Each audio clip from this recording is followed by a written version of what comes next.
Bonjour, bienvenue sur GPTV pour cette nouvelle vidéo. Je vais vous parler de jeux de rôle évidemment, et je vais vous parler d'un jeu de rôle écrit par un français. Il s'appelle Olivier Ranizio, alias Alnom6, et c'est Space Horror Story. Donc voilà la boîte, devant, derrière, etc. Alors là il y a une petite dédicace, hein, Olivier m'a fait le plaisir de me dédicacer le bouquin, la boîte en fait, quand je l'ai rencontré au Convention Octogone, mais ça, si vous achetez la boîte, eh ben, il ne sera pas, hein, sauf si vous avez le plaisir de le rencontrer sur une convention.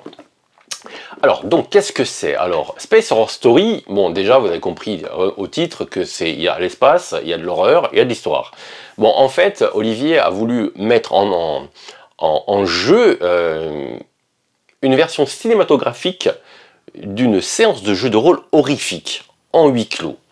Alors, on pense un petit peu, évidemment, à Aliens, la version cinématique d'Alien, qui reprend un petit peu le même concept, sauf qu'ici, vous pouvez jouer un peu n'importe quoi. Vous pouvez jouer Life, Origine Inconnue, le dernier, là. Vous pouvez jouer même Créature, vous savez, ce vieux navet avec Loskinski qui mettait une créature mutante, c'était un petit peu un sous-alien, hein, aux prises avec un équipage. Enfin, vous pouvez jouer tout ce genre de choses, même sous l'eau, par exemple, vous pouvez jouer un Léviathan, hein, ou vous pouvez jouer un The Thing. En fait, l'essentiel, c'est qu'il y ait, comme Olivier appelle ça un verrou, c'est que les gens se retrouvent coincés dans un huis clos et qu'ils n'ont plus d'autre choix que affronter la menace, ou les menaces, voilà. En gros, c'est ça. Alors, comment a-t-il fait? On va jeter un petit coup d'œil d'abord au matériel qui est proposé dans la boîte. Ensuite, je vais vous expliquer un petit peu les règles. Vous allez voir que c'est très simple et c'est vraiment avec une pensée, vraiment un concept qui fait penser à un film de cinéma, donc c'est plutôt réservé du one-shot, hein, faut le dire. Et ensuite, le petit aide de jeu, enfin petit, façon de parler, parce que c'est quand même un petit bouquin qui fait quelques pages, pour le meneur de jeu, pour créer un concept, parce que comme vous avez compris, il n'y a pas de concept en fait, enfin il n'y a pas de setting, puisque en fait vous pouvez jouer dans n'importe où. Voilà. Donc lui, il vous donne une super et immense boîte à outils où vous allez, le meneur de jeu va pouvoir piocher plein de trucs. Et enfin, un autre livret qui sont également des possibilités de sites. Vous allez avoir des endroits que le meneur de jeu va pouvoir mettre en place. Évidemment, il ne peut pas créer les siens, mais là, Olivier fournit des sites où vous pouvez développer vos scénarios, enfin vos films horrifiques, et puis plein de petites choses, dont les cartes tension. On va voir tout ça. D'abord, on va commencer par voir un petit peu ce qu'on a dans la boîte. Alors, de suite, pour un petit peu l'ouverture de boîte, enfin, il n'y a pas une ouverture de boîte parce que j'ai tout posé sur la table, comme vous allez le voir. A de suite. Voilà comment poser la boîte. Tout ça, c'est dans la boîte de base. Elle doit faire dans les, alors je regarde encore la boîte parce qu'on m'en souvient plus, elle doit faire dans les 50 balles à peu près, ouais, 59,90 exactement. Alors il faut savoir que c'est du travail artisanal, tout est fait par Olivier en personne. Alors vous avez, qu'est-ce que vous avez dedans? D'abord vous avez le livret, ce qu'on appelle système de jeu. Donc voilà, le livret système de jeu, c'est ce que je vous détaille le plus, hein, ça va être la partie la plus importante de la vidéo.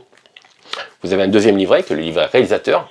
Alors ça, c'est la boîte à outils du réalisateur pour pouvoir concevoir son scénario.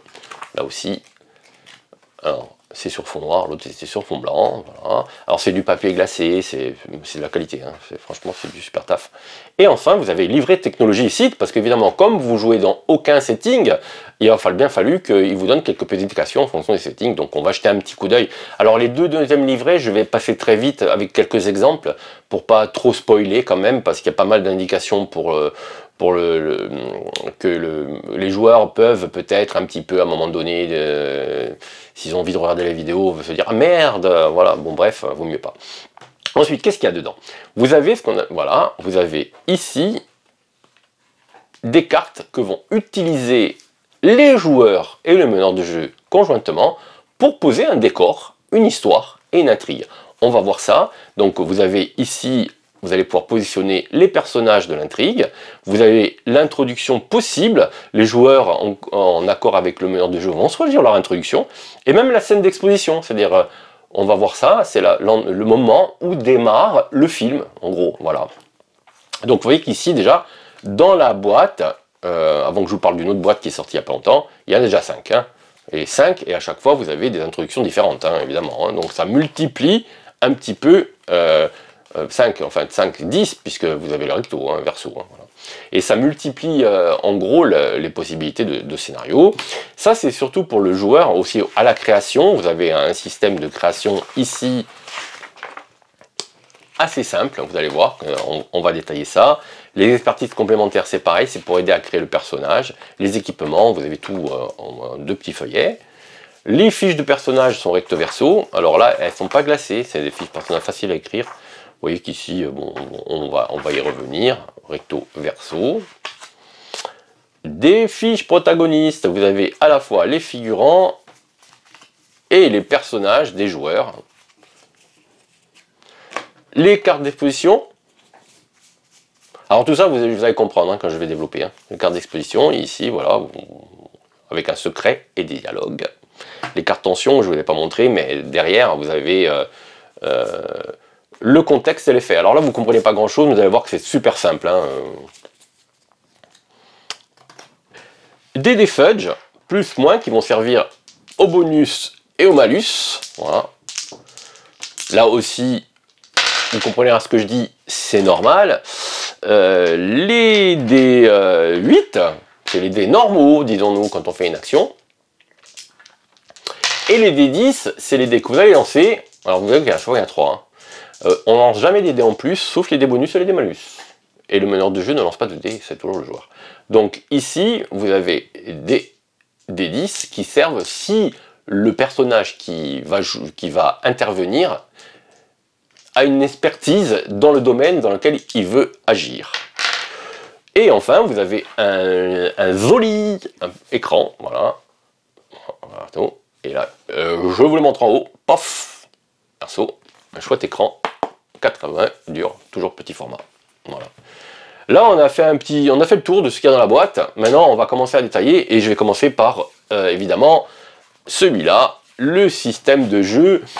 C'est celui que je pourrais le plus détailler sans trop spoiler. Voilà. A de suite pour le système de jeu. Voilà. On y va. On se retrouve donc devant le livret système de jeu. Alors, vous voyez à l'intérieur. Alors, j'espère que vous n'avez pas trop de reflets parce que c'est du papier glacé, mais ça a l'air d'aller, hein, ça a l'air d'être correct. Bon, au début, vous explique que enfin son concept, sa façon de voir le truc. Donc, c'est du cinéma. Vous avez un petit glossaire des personnages que vous allez pouvoir enfin des trucs que vous allez pouvoir utiliser dans le jeu, donc le protagoniste, le figurant. Alors vous allez voir qu'il y a des personnages non joueurs, et il y en a pas mal qui sont joués par le meneur de jeu. Et vous avez les protagonistes qui sont les personnages qui sont joués par les joueurs. Donc vous avez plein de trucs comme ça. La structure du film, la gestion du temps, évidemment il y a 2 types de scènes. Alors quand on a l'habitude de jeux de rôle c'est très simple, mais Olivier a vraiment pris soin de spécifier ce que sont les scènes rythmées et les scènes lentes. Alors les scènes rythmées c'est évidemment quand on est dans l'action, et qu'on agit généralement par tour, hein, round en anglais, et les scènes lentes c'est les scènes où on peut prendre plus de temps. Il n'empêche que dans les scènes on peut faire aussi des tests, les scènes lentes ou rythmées, et durer le tour. Bon, quelques secondes dans l'univers de jeu, et puis évidemment dans la scène lente c'est un peu plus long. Il vous explique comment monter un film. Alors là c'est la phase de préparation. Vous avez ensuite la phase d'exposition, la phase d'amorce et la phase horrifique. La phase horrifique c'est quand les joueurs sont vraiment plongés dans le jeu, quoi. Hein. La phase d'amorce, c'est le réalisateur raconte la transition entre la normalité. Donc c'est le meneur de jeu qui va plonger après la phase d'exposition qui a été fait en commun accord avec les personnages, les joueurs plutôt. Lui il va lancer l'amorce. Vous allez voir que enfin je ne vais pas tout vous montrer, mais dans le bouquin du réalisateur, il y a plein d'idées d'amorce. C'est une boîte à outils assez géniale, vraiment très didactique.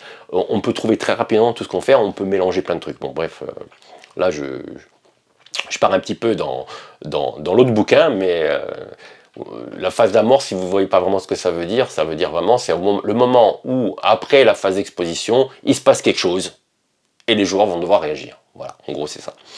La phase d'exposition, c'est là, bon, c'est comme dans Alien, quand il se réveille, vous savez, quand il s'ouvre, là, vous avez l'espèce de fleur qui s'ouvre, et les pétales un par un vont sauter, hein, au fil du métrage. vous avez les personnages qui se réveillent, voilà, bon, ça c'est la phase d'exposition et qui se retrouvent dans la cantine en train de manger, par exemple, voilà, et discuter. Ça c'est la phase d'exposition et ça permet aux joueurs de faire connaissance les uns avec les autres, de monter des liaisons entre eux, amicales ou hostiles, qui va ensuite avoir des influences sur les niveaux de tension qu'ils vont avoir après, qu'ils vont avoir plus tard. Voilà, en gros c'est ça. Et la phase de préparation, on va y arriver. Voilà. Donc la phase de préparation, c'est là qu'on disait qu'il va falloir préparer, choisir avec les joueurs une fiche de contexte. Voilà. Alors je vous en prends une, je la mets plus grosse, voilà, parce que là c'est écrit en petit, voilà, fiche de contexte, là voilà. Alors là par exemple c'est résident d'une base militaire. Alors vous voyez qu'il y a l'introduction, base secrète, base d'entraînement, les joueurs et le meneur de jeu choisissent ce qu'ils veulent. Voilà, il y a plein d'exemples, alors c'est très cinématographique, les cinéphiles vont adorer, il y a plein de petites références aux séries B, enfin aux séries Z même, hein. Enfin plein de trucs que si vous aimez le cinéma horrifique et la série B américaine, vous allez adorer. Les scènes d'exposition, vous voyez que ici les scènes d'exposition c'est l'endroit où vous allez pouvoir démarrer le repas routinier ou en sortant d'une réunion, voilà, l'intervention de routine, et il y a un système de hiérarchie militaire puisque c'est raison d'une base militaire. Donc il y a un système de hiérarchie qui est propre à ce contexte, voilà. Et au-dessus, autour, vous avez tous les personnages que vous allez pouvoir disposer, et les joueurs vont pouvoir se positionner en fonction de leur choix, et ensuite les autres seront des PNJ. Ils seront là, mais ça sera des PNJ. Alors vous voyez qu'ici, de l'autre côté, si on ne prend pas ça ici, par exemple, c'est l'équipage d'un vaisseau de transport. Vous voyez que c'est complètement différent. Il y a 2 introductions possibles, 3 même, hein, puisqu'ici c'est la cargaison mystérieuse, ou l'escaille pour le ravitaillement, ou la récupération de marchandises. Et les scènes d'exposition, c'est un repas avant la mise en stase, après le briefing de mission, etc. Voilà.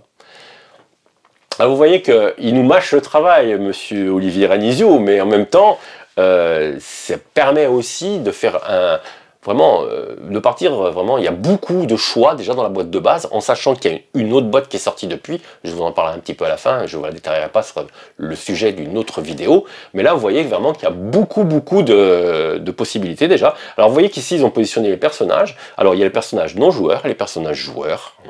Les personnages sont ici, vous les voyez ici, voilà. Il y a une longue liste de bustes, de têtes, bref, de têtes plus que de bustes, et de l'autre côté vous avez des propositions de noms.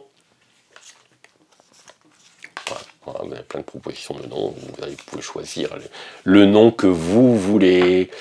Voilà le contexte, le casting, le personnage d'exposition. Alors vous avez compris le principe, hein, donc vous choisissez l'introduction, le contexte, et ensuite vous avez les personnages, les différentes caractéristiques du personnage. Alors là je vous montre une petite feuille de personnage qui est ici, voilà, elle est là. Donc si je vous la détaille un petit peu, donc il vous explique ce qu'est la carrure, on l'utilise pour combattre au contact. La motricité, ça sert surtout à fuir de ce genre de scénario. La science, évidemment, vous avez compris, c'est dès qu'on connaît des sciences, on va bidouiller quelque chose, et ça sert aussi pour soigner, attention. Hein. Le relationnel, bon, c'est tout ce qui a un lien avec le charisme, le commandement, et le sang-froid, c'est évidemment pour pas trop flipper. Ça va être utilisé, l'expertise, etc. C'est là que vous allez les marquer. Ici, les blessures et états, on va y revenir. La santé, c'est dépend de la carrure. La protection, c'est votre équipement. Et l'air, c'est en fonction de l'équipement. Quand vous sortez à l'extérieur, vous avez une réserve d'air et au fur et à mesure des tours, elle va s'épuiser. Donc, vous le marquez là. De l'autre côté, vous avez les armes, ou l'arme, ou pas d'armes. Les armes vont mettre des points d'impact supplémentaires, c'est-à-dire par rapport à votre analyse de blessure, vous allez ajouter en fonction de la puissance de l'arme une blessure qui va être déduite de la protection, on va y revenir. Et ensuite les relations, amis avec, amoureux d'eux, mais voilà, vous pouvez le mettre, ou hostile envers.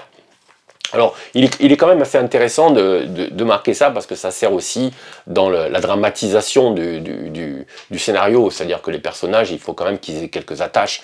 N'oubliez pas que vous vivez dans un huis clos, au sein d'un vaisseau, ou d'une base souterraine, ou d'une base... Ah oui, quand je pense à une base souterraine aussi, c'est pas forcément sous l'eau, ou c'est pas forcément dans le Grand Nord comme The Thing, hein, où là aussi il y a un verrou, hein, on va y revenir sur le verrou, mais ça peut être aussi souterrain par exemple, hein, peu importe. Donc l'air est là, Et ici, vous avez le détail de ce que je viens de vous montrer. On va y passer, on va passer. Créer un protagoniste. Alors, vous voyez qu'il y a un petit... c'est vachement bien foutu. On va vous démarrer. C'est vraiment très pratique. Donc, le personnage choisi. Et ensuite, vous allez choisir, sectionner un profil de caractéristiques. Alors, vous voyez que les caractéristiques ici, vous les avez. Donc, en fonction de ce que vous choisissez, généraliste, 6+, 7+, 7+, 7+, 6+, voilà. Spécialiste, 5+, 5+. Alors, plus c'est bas, mieux c'est, hein, attention. Et vous allez répartir dans vos caractéristiques. Voilà. Bon, le protagoniste répartit ses caractéristiques. Ensuite, il va lancer un D8 pour choisir... Parce qu'il va choisir un rôle, pardon, il choisit un rôle aussi. Hein, donc une fois qu'il a choisi son rôle, il va, je ne sais plus où j'ai foutu le papier, je vais le retrouver. Ici vous avez table des rôles. Voilà, en fonction du rôle qu'il a choisi, vous avez les expertises de base qui sont ici, donc il va les marquer. Voilà. Par exemple, un petit descriptif, hein, l'architecte de site supervise la construction d'un site, connaître les sites, réparer, modifier une structure, ça c'est les expertises de base. Et il va aussi lancer un D8 pour avoir une expertise complémentaire qui va vraiment personnaliser son personnage. Donc il va lancer un D8 et après il va choisir une expertise complémentaire là-dedans. Voilà, tout simplement. C'est aussi simple que ça. Voilà. Évidemment, il prendra aussi l'équipement qui est en rapport avec son rôle, quoi. Hein.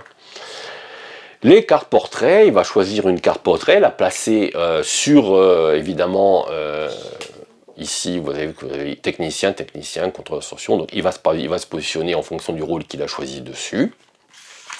Il va choisir un nom, ça c'est des idées, hein. C'est pas obligé de prendre le nom, hein. Vous pouvez prendre un nom que vous avez envie, hein. Vous pouvez l'appeler n'importe quel nom, mais là, Olivier vous propose quelques noms. Voilà.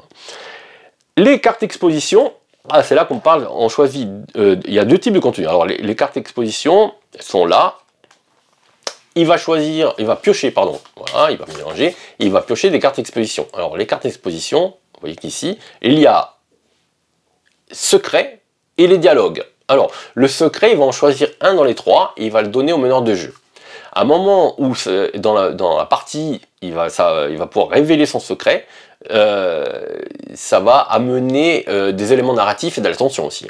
Et les dialogues, c'est des idées. Par exemple, quand vous allez à la phase d'exposition, vous allez voir des petits exemples de dialogues que, si vous voulez, le joueur va pouvoir utiliser durant la phase d'exposition. Alors, vous voyez qu'ici... Alors c'est vraiment très sympa parce qu'il y a plein d'idées qui sont évidemment tirées de plein de films, etc. On peut s'amuser à essayer de chercher un peu, mais où il a vu ça, quoi. Voilà, quelquefois c'est lui qui l'a créé, mais souvent ça nous inspire pas mal de métrages qu'on a aimé ou détesté, hein, en fonction. Voilà. Donc ça c'est les cartes exposition.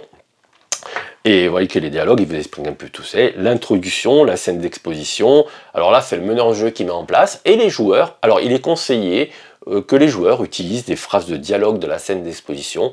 Au moins un des joueurs il vaut mieux qu'il agisse pour c'est une forme de façon de se présenter en fait, hein, à travers les phrases. Alors il peut parler à des PNJ aussi, hein, qui sont présents.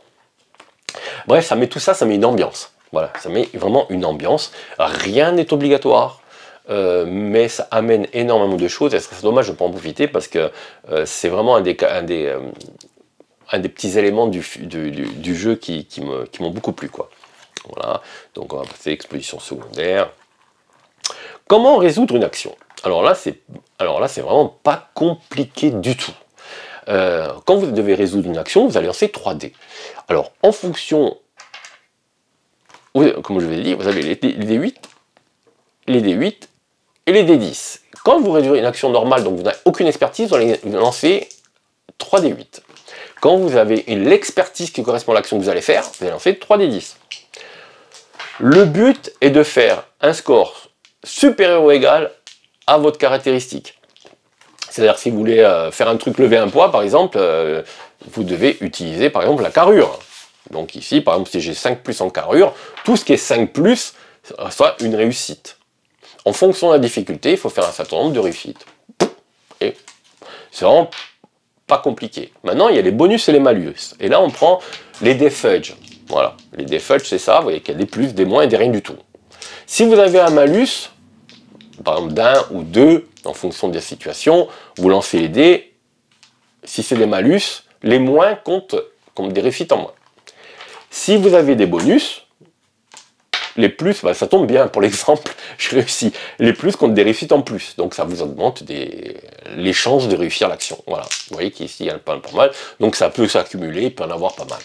Voilà, c'est vraiment simple, là c'est tout expliqué. La coopération, comment ça marche, en fonction de comment ça marche, vous allez rajouter des bonus, donc vous avez plus de chances de réussir. Et là vous avez résolution d'action. Alors si vous n'avez pas tout compris ce que j'ai dit, je le comprends. Ici, vous avez vraiment un tableau qui vraiment résume vraiment tout ça de manière vraiment très très bien. Au début, vous l'utilisez, ça fluidifie vraiment l'action, et puis les joueurs peuvent la voir également, et vraiment c'est vraiment très bien pensé, quoi. Ouais, vous avez plein d'exemples derrière. Vous avez toujours la possibilité de vous surpasser ou de sacrifier. Alors sacrifier, c'est quand vous allez crever, hein. Bon, donc vous sacrifiez, ça donne des dés en plus, mais des dés bonus, mais 2, je crois, ouais c'est ça, mais vous allez mourir. Sur surpasser, ça donne des bonus, mais vous allez tirer une carte tension. On va y revenir à la fin, vous allez voir à quoi sert les cartes tension, c'est un des éléments centraux du jeu, la carte tension. Voilà, les actions diverses, vous avez les tests à faire quand vous voulez suivre vos positifs, fabriquer, réparer, passer inaperçu, étudier. Donc vous avez plein de précisions. Le combat et le danger, là évidemment il n'y a plus de difficulté, hein. La difficulté c'est évidemment l'opposition adverse, c'est un peu pareil, et en combat il y a la notion d'impact. L'impact c'est l'arme qui fait, vous allez faire des indices de blessure en fonction de la réussite, et l'impact va augmenter l'indice de blessure, c'est-à-dire en fonction de l'arme que vous utilisez.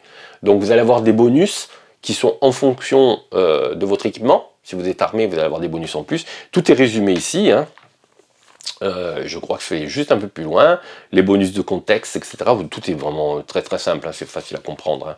L'attaque expéditive, c'est vous voulez rentrer dans le tas et vraiment aller à fond, quoi. Gros bourrin. Et en fait, le gros bourrin vous donne des malus, mais si vous réussissez, ça fait beaucoup plus mal. Et c'est quand même 2 dés de malus, hein. Bon, mais c'est pas rien, quoi. Si vous êtes armé, ça vous va faire qu'un dé de malus. On fait l'équilibre. Vous faites le malus moins le bonus, ça s'équilibre, ça s'annule, voir si vous avez un malus, un bonus, et ben vous lancez rien, hein. Aucun des fudge. La salve, comment ça marche, l'injection, comment ça fonctionne. Bon, si vous réussissez, évidemment, il n'y a pas d'indice de blessure, hein, vous injectez le produit, hein, les incapacitants, c'est un peu la même chose, sauf que ça rend, ça paralyse, etc. Le combat rapproché, comment ça fonctionne. Le combat à distance, comment ça fonctionne. C'est pareil, hein, en gros, hein, mais bon, ils vous mettent plein d'exemples. Voilà. Blessure, état et médecine. Alors là, comme je te disais, en fonction de comment vous allez infliger une blessure à l'autre, ça va bouger. Par exemple, lorsqu'une entité est touchée par une source de dommage, on lance un D8.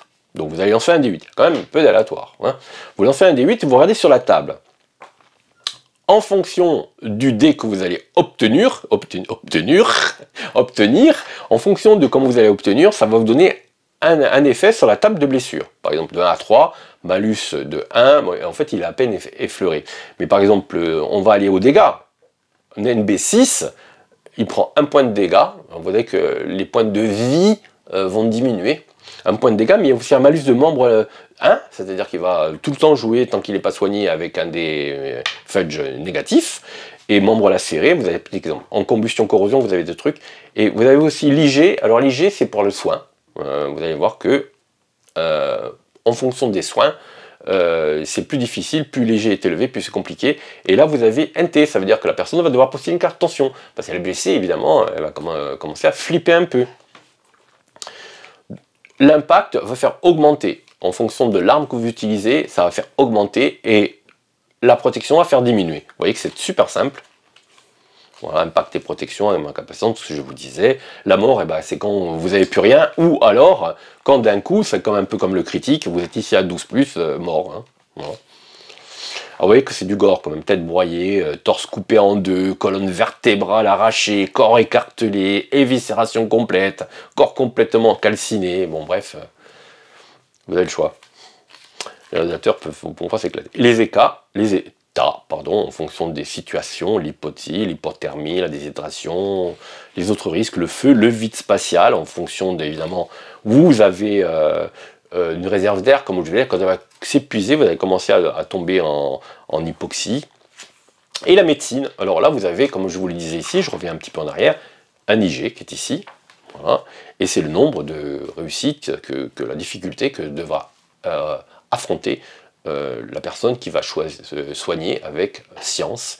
Alors il faut savoir qu'ici on n'a jamais de dés en plus, les bonus des armes, les bonus d'un outil scientifique pour aider à truc, c'est toujours des fudge en fait. Hein. Bon, c'est ce qui simplifie vraiment les choses. Hypoxie, dénutrition, autres risques, la médecine, je reviens, voilà, la bioimprimante, tous ces trucs-là, rajoutez des bonus.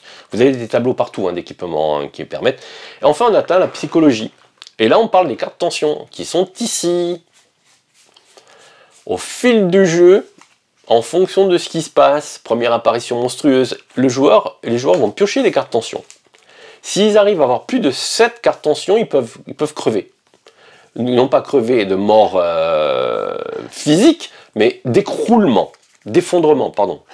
L'effondrement psychologique qui est ici. Donc on peut dire, ah merde, j'ai eu plein de cartes tension, je suis foutu quoi. Bah non, pas du tout, parce qu'en fait, vous allez pouvoir vous débarrasser de cartes tension. Comment faire? Là, vous avez ici comment faire pour diminuer le nombre de cartes tension, et quand vous dépassez la limite de cartes tension, vous allez quand même pouvoir tenter de résister grâce à votre sang-froid à l'effondrement. Et plus vous avez de cartes tension, plus vous avez de malus. Par exemple, à partir de 7, tout ce qui est au-delà de 8, vous allez avoir des problèmes pour réussir votre jet. Des cartes malus en plus. Donc il va falloir réussir, franchement, il vaut mieux essayer d'éviter vaut mieux tenter de se débarrasser de cartes tension. Comment faire? Vous pouvez vous reposer dans des conditions normales, c'est-à-dire sans pression autour, tranquille. Ça va vous fait débarrasser d'une carte tension. Mais le plus marrant, c'est que dans certaines situations, et là je la retourne, vous voyez que le contexte, situation potentiellement terrifiante, traumatisante ou tout juste blessé gravement, IG3 ou plus. Si vous êtes dans cette situation-là, vous pouvez utiliser la carte tension pour vous en défausser. Mais il y a un effet. Tu es traumatisé, désormais dès que tu fermes les yeux, tu ne vois que mort, terreur, vision de cauchemar. Pour tout le reste du film, le repos ne fait plus descendre ton niveau de tension. Voilà. Donc au fil du jeu, vous allez avoir votre main de cartes tension et vous allez pouvoir les jouer pour pouvoir vous en défausser en fait. Mais il y a toujours un effet négatif. Donc par contre ça je trouvais ça assez génial quoi. Bon, franchement c'est chapeau, c'est super cool. Donc il y a rassurer, se faire rassurer par un autre joueur qui a un personnage qui n'a pas encore craqué et qui vraiment est vraiment un protagoniste qui est vraiment doué pour ça. Il doit faire un test de relationnel, donc il vaut mieux éviter le toto du groupe hein, pour faire ce genre de jet. La gestion de l'attention est ici, toujours avec des petits trucs. Comment elle augmente? Quand on se surpasse aussi, c'est vrai. Quand vous surpassez, il y a un prix à payer. Évidemment, vous avez des bonus, mais vous devez piocher une carte. La première anomalie que vous voyez, c'est-à-dire première chose bizarre, voilà, ça se produit à travers un niveau de manifestation, mais ça c'est dans le livret du réalisateur, et en fonction le réalisateur va commencer à faire grimper un petit peu les événements de plus en plus graves, ça va devenir de pire en pire, de plus en plus pourri, mais la première fois que ça apparaît, ça vous fait piocher une carte. Le stress, évidemment, ça fait aussi, c'est quand vous avez une situation de stress, vous allez piocher une carte, le stress extrême pareil, et quand vous subissez une blessure de NB6, vous piochez une carte aussi. Vous avez plein d'exemples aussi. L'équipement, bah, ce que je vous disais, ça amène des bonus, tout ça. Voilà. Les armes sont là, par exemple, vous voyez qu'une arme ici, elle impacte plus 2, donc ça fait descendre, ça fait augmenter, enfin descendre comme vous voulez, ça fait descendre à la table, quoi, voilà, de 2 crans. Et les protections, c'est pareil, mais ça fait grimper. Voilà. Nu, bah, quand vous êtes walpé ou en slip, c'est 0. Et vous avez des trucs comme une combinaison de sauvetage, bah, c'est protection 3, inifugié, oui. Les équipements divers. Vous avez quelques petits exemples, et après, vous avez des précisions à travers le 3e livret, les annexes, et merci aux souscripteurs. Enfin, Ça, c'était pour le livret du réalisateur. On va passer maintenant au livret, du livret de règles. On va passer maintenant au livret du réalisateur. Alors, je vais donner juste quelques petits exemples. Si vous êtes un joueur et que vous voulez vraiment pas savoir ce qu'il y a derrière, bah, je vous conseille de couper la vidéo et revenir un peu plus loin à travers le petit sommaire qui est en dessous. Hein, vous cliquez dessous sur la chaîne YouTube et vous changez de chapitre. Parce que là, je vais dévoiler quelques petits trucs quand même, hein, parce que ça vaut le coup, je trouve. À de suite. On arrive au livret du réalisateur avec créature toute moche pas belle, qui fait penser un peu à du Resident Evil, parce que bien sûr vous pouvez jouer Resident Evil, le premier volet, celui qui est dans le Hive, voilà, hein, vous pouvez faire après quand vous êtes à l'extérieur, bon c'est moins adéquat. Parce que là on va parler de la mise en scène, et ça c'est une boîte à outils, franchement c'est super génial. Donc on y va. C'est sur fond noir, machin, les outils et conseils, les anormalités. Alors là, les approches de l'horreur. Il fait un petit peu, Olivier fait un état général de tout ce qui concerne le huis clos horrifique. Donc les éléments qui composent un bon ou un mauvais ou un film de genre horrifique en huis clos, dans l'espace, sous l'eau, sous terre, bref, en huis clos. Donc là, vous avez la souffrance, l'identité, le dégoût, l'impuissance, la mise en scène, blessure mise à mort, le hors-champ, les changements de point de vue, mobiliser les sens, les artifices, plein de petits conseils pour mettre en scène vos scènes pour qu'elles soient le plus horrible possible, le plus efficace possible au niveau anxiogène. Voilà. Vous avez les avaries, parce que évidemment, souvent, quand les personnages se retrouvent dans la merde, c'est qu'il y a eu une avarie. Ben là c'est le cas, voilà, donc les avaries majeures, c'est panne d'éclairage, système d'aération bouché, plein de petits éléments que tout le monde connaît, mais que pas forcément on va y penser. Donc ici c'est vous servez, vous prenez ce que vous voulez, vous construisez à travers tous les éléments qui vous mettent à votre disposition votre scénario. Verrou. C'est ce qu'on disait, le verrou, les motivations, le verrou technique, le verrou des éléments. C'est-à-dire qu'il faut que le personnage se retrouve coincé. C'est pour ça que je vous disais que c'est du huis clos, et donc là il vous donne des idées de verrou. Le verrou de motivation, la mission des protagonistes implique de rester pour accomplir une tâche. Donc ils vont rester parce qu'ils ont un truc à faire. Ça peut être motivé par n'importe quoi, hein. Ça peut être motivé par l'argent, par le devoir, peu importe. Le verrou technique, c'est-à-dire la fuite n'est techniquement pas possible, car pour le moment, ça peut être une avarie, c'est pas n'importe quoi, mais on retrouve le personnage coincé. Voilà. Verrou d'isolement, dans un truc de survie ou peu importe, tout l'extérieur est complètement hostile, voire irrespirable par exemple, hein, dans le vide spatial. Le verrou de danger, voilà. La fuite est techniquement possible, mais elle implique de se mettre en grand danger, c'est-à-dire que l'extérieur est encore plus dangereux que l'intérieur. Voilà. Bon,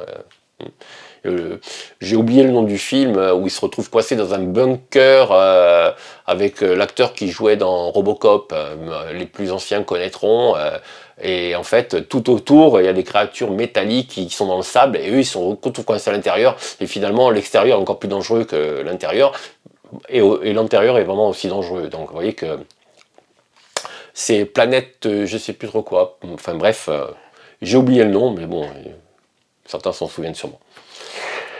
La phase d'amorce. Alors, c'est ce qu'il disait, c'est juste après la phase d'exposition, la phase d'amorce. Il se passe quelque chose. Quoi? Comment les personnages se retrouvent coincés?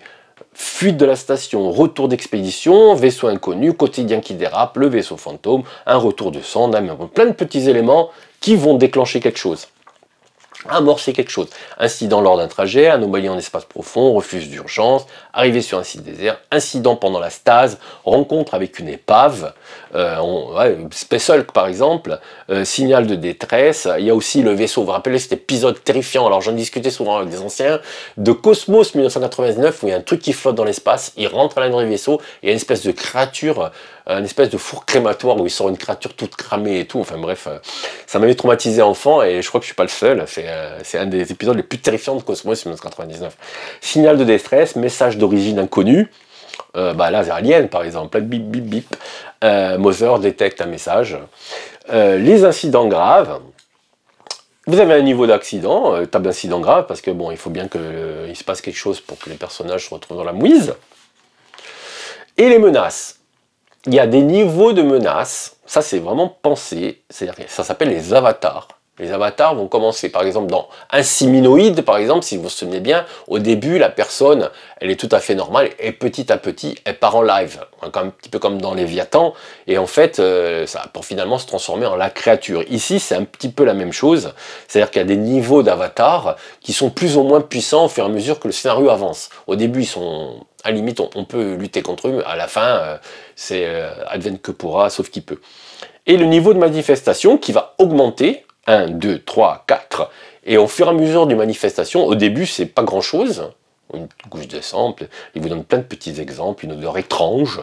Le niveau 2, porte défoncée. Le niveau 3, main énorme. Et ben, le niveau 4, c'est bon, c'est l'affrontement final. Voilà.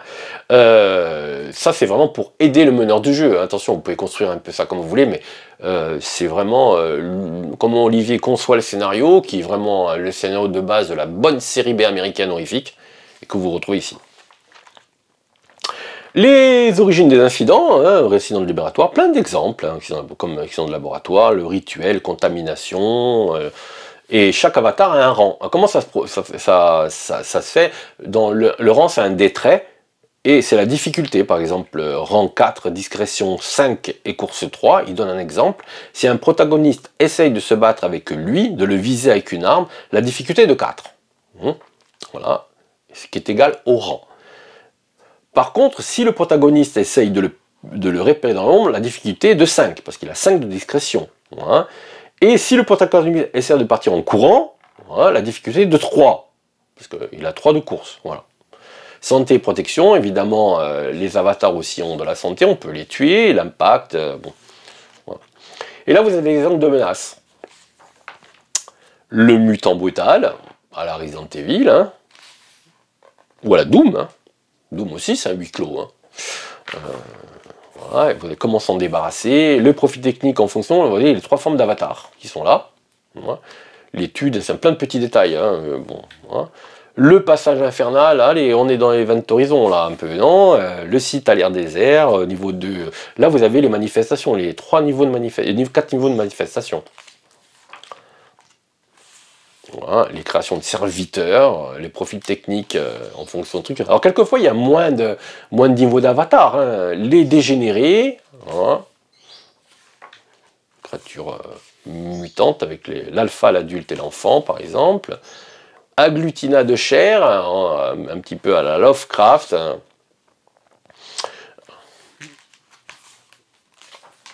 Les mimétiques, The Thing par exemple. La tâche, The Blob, et en fait la tâche c'est une espèce de virus quoi, le seul avatar, il n'y a qu'un avatar, et le niveau 1 des manifestations, hallucinations, etc. La hantise brumeuse, comment s'en débarrasser, à chaque fois il propose des petites solutions, comment s'en débarrasser. Les larves parasites, le démon possesseur. Vous voyez qu'il y a tous les styles quand même. Ça va du body horror au fantastique un petit peu satanique. La machine infernale. Les annexes. Voilà, vous voyez que là, vous avez vraiment la façon de monter votre scénario. Vous avez proposition de menace. Comme je vous dis, c'est une boîte à outils. Vous faites comme vous voulez. Vous prenez ce que vous voulez. Vous montez comme vous voulez. Là, vous avez plein d'exemples. Si vous utilisez ce qui est là, ça marche déjà très bien. Mais après, vous pouvez évidemment personnaliser. On va passer au dernier volet, qui est aussi destiné aux meneurs de jeu, aux réalisateurs, qui est un ensemble de settings. A de suite. Alors, Space Horror Story, il n'y a pas de setting, mais Olivier vous propose plusieurs settings. Déjà, dans ce livret, vous allez voir qu'après, il y a une autre boîte qui est sortie il n'y a pas longtemps. Je vous parlerai dans une autre vidéo, parce que là, ça risque de faire un peu long. Mais là, par exemple, ça s'appelle Technologie et Site, et là, vous avez à l'intérieur pas mal de choses. Alors évidemment, ça peut jouer à différentes périodes, dans le futur, plutôt dans un style comme dans Life, Origine Inconnue, c'est assez proche de nous, ou alors vous pouvez jouer dans un univers alien qui est vraiment beaucoup plus lointain. Et même dans l'univers Star Trek, hein, par exemple, vous pouvez faire un truc horrifique dans l'univers Star Trek, même si ça ne correspond pas trop au thème, mais l'univers, il existe. Hein. Donc là, vous avez les 4 technologiques en fonction des niveaux technologiques. Voilà, TO, TM, TA. Voilà. C'est obsolète. Obsolète, quand on est obsolète, c'est nous. Hein. Les technologies plus courantes, ou du moins les plus accessibles plus vite, donc là vous avez déjà des outils laser, vous avez exosquelette de manutention, exosquelette de sortie spatiale. Là c'est légèrement, c'est contemporain, voire un contemporain plus, et le niveau avancé, et là on est vraiment avec les armes énergétiques, la nanothérapie, les nanoréparateurs, etc. Et les voyages spatials, donc ils vous donnent plein d'indications pour construire pas un univers, parce que c'est toujours des one-shots, hein, construire un environnement cohérent. Voilà. Et là, vous avez des glossaires. Un glossaire avec tous les éléments qu'on peut trouver à travers le scénario, le réacteur à fusion, tout. Et là, vous avez des exemples de sites avec le système et tous les particularismes comme la gravité, les neurocoms, voilà. Alors, tous les personnages à la base sont équipés de neurocoms, c'est-à-dire que ça leur permet de communiquer entre eux. Hein, bon, c'est plus simple quand on joue au jeu de rôle. Et alors, vous avez la station pénitentiaire, vous avez le plan de la station pénitentiaire, la station de transit, la station scientifique au sol, une base militaire au sol, avec les plans, vous avez ici tous les emplacements, la station minière, et la station orbitale scientifique, le vaisseau supraluminique expérimental, le vaisseau de colonisation, immense, le vaisseau de transport, le vaisseau de combat pirate, et c'est tout. Alors, que penser de Space Horror Stories? Alors, moi j'adore, franchement j'adore. Quand je présente des jeux, souvent je prends pas trop parti, même si j'aime bien, mais là je dois avouer que c'est vraiment top, quoi. En tant que fan du genre, fan de science-fiction et d'horreur fiction, franchement, je partage les mêmes trucs que Olivier, où on sent vraiment qu'il a fait ça et qu'il s'y connaît, et qu'il est un gros amateur de ce genre d'histoire horrifique qui se passe dans l'espace, et qu'il avait envie de faire partager sa passion. C'est simple, c'est didactique, le meneur de jeu a plein d'outils très faciles et très rapides d'utilisation. Je pense que l'objectif d'Olivier était vu que c'est des one-shots, de proposer du matos où c'est très bien mis en place, où il n'y a pas énormément de préparation derrière. Donc c'est un espèce de kit, vous réunissez tous les éléments de ce kit et vous pouvez faire votre aventure le soir. Évidemment, vous pouvez rajouter des éléments qui vous sont personnels, si vous avez des idées, vous pourrez les mettre aussi dedans. Mais si vous prenez cette boîte, vous avez déjà tout pour pouvoir construire un scénario en moins de 20 minutes, une demi-heure, le temps que les joueurs s'asseyent et qu'ils choisissent le contexte. Franchement, c'est génial. Je vous présenterai la prochaine fois, ça s'appelle Endless Darkness, c'est la boîte de supplément, donc il y a des menaces en plus, il y a plein de trucs en plus, on verra ça la prochaine fois. Mais déjà, avec Space Horror Story, vous avez de quoi faire. Hein. Vous pouvez en faire des séances. Hein. Il n'y a pas besoin de vous jeter pour l'instant sur Endless Darkness, même si ça ferait plaisir sûrement aux finances d'Olivier. Voilà. C'est tout pour cette présentation vidéo. C'était Space Horror Story. C'est Almnosis, alias Olivier Anisio. Et c'est disponible évidemment sur son site, dans les boutiques, etc. À bientôt!